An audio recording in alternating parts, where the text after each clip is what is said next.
This is a movie that's done by Ruben Fleischer, and he's the guy that directed Zombieland. Yep. It stars Jesse Eisenberg, Danny McBride. McBride. Oh, McBride. I can't even read my own handwriting. Aziz Anzari and Nick Swardsen. They're kind of all the main people. It's the four legs to the table. Yep. It's about a pizza boy who's played by Jesse Eisenberg, who's kind of a dead-end loser and needs to grow up, which is what most movies are about. Yeah. And Danny McBride, who needs to come across a bunch of money because a stripper wants his money. Yeah. And he wants the stripper. So he has to hatch a plan to kill his father, which he needs money for. And he masterminds a bank robbery, but he doesn't want to do it himself. So he has Nick Swardsen, who's a redneck internet guru of bomb making, who straps a bomb to Jesse Eisenberg and tells him he has to rob a bank for him. And then Jesse Eisenberg, his best friend, Aziz Ansari, gets involved just because he's his best friend. Yeah. So this it was a fun movie. It had a lot to it that was, interesting.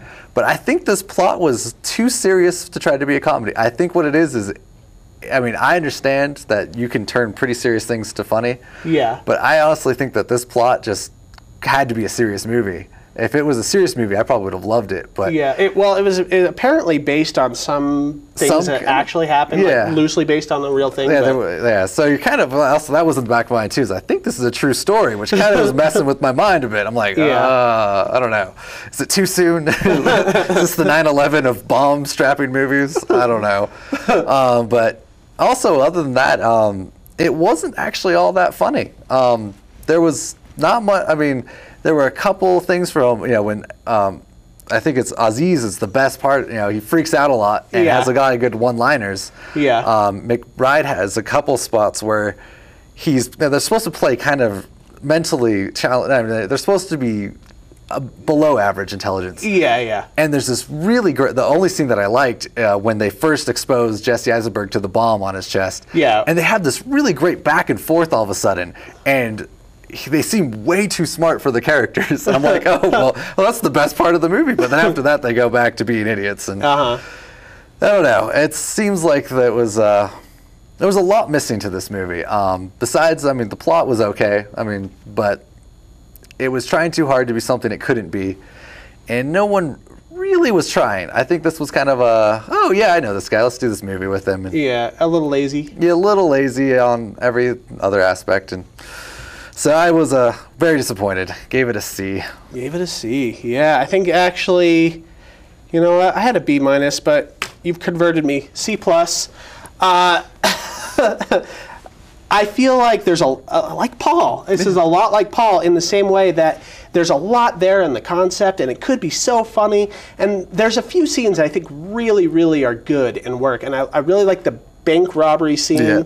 There's a car chase that's pretty well designed, well shot, and that first introduction of him getting strapped, and there's this dynamic between there's kind of two sort of situations in this movie. There's the Jesse Eisenberg Aziz relationship, who I really like both of those actors a lot, and I think they have good chemistry and they're very funny.